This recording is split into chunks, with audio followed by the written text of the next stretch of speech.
বেসরকারি মাদ্রাসা শিক্ষা প্রতিষ্ঠানে কর্মরত এমপিওভুক্ত শিক্ষকদের শূন্যপদের বিপরীতে বদলির প্রজ্ঞাপন জারি করেছে শিক্ষা মন্ত্রণালয়। বদলি নীতিমালা অনুযায়ী একজন শিক্ষক কর্মজীবনে সর্বোচ্চ 2 বার বদলি হওয়ার সুযোগ পাবেন, তবে একজন শিক্ষিকা কর্মজীবনে সর্বোচ্চ 3 বার বদলির সুযোগ পাবেন। গত রবিবার মন্ত্রণালয় থেকে এ প্রজ্ঞাপন জারি করা হয়েছে। একই সঙ্গে গত আগস্টে জারি করা নীতিমালাটি বাতিল করা হয়েছে। বদলির সাধারণ শর্তগুলো হলো এনটিআরসি প্রতিষ্ঠান ভিত্তিক শূন্যপদের চাহিদা বা বিবরণ 15 সেপ্টেম্বরের মধ্যে অনলাইনে প্রকাশ করতে হবে।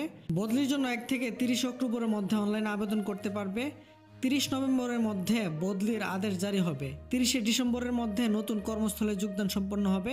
আবেদনকারী শিক্ষক তার চাকরির আবেদনে উল্লেখিত নিজ জেলার বদলির জন্য আবেদন করতে পারবেন। তবে নিজ জেলায় পদ শূন্য না থাকলে নিজ বিভাগে যে কোনো জেলায় বিদ্যমান শূন্য পদের বিপরীতে বদলির আবেদন করতে পারবেন। শর্তের মধ্যে রয়েছে, প্রথম যোগদানের পর চাকরি 2 বছর পূর্ণ হলে বদলির আবেদন করার জন্য যোগ্য হবেন।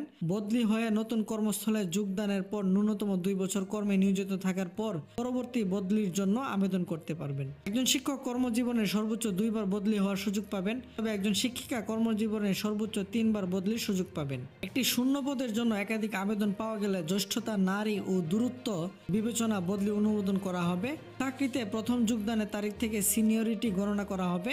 একটি পদের জন্য প্রতিযোগী সব আবেদনকারী কর্মস্থল একই উপজেলায় হলে তাদের কর্মস্থল উপজেলার কেন্দ্র থেকে কাঙ্ক্ষিত উপজেলা কেন্দ্রের দূরত্ব গণনা করা হবে।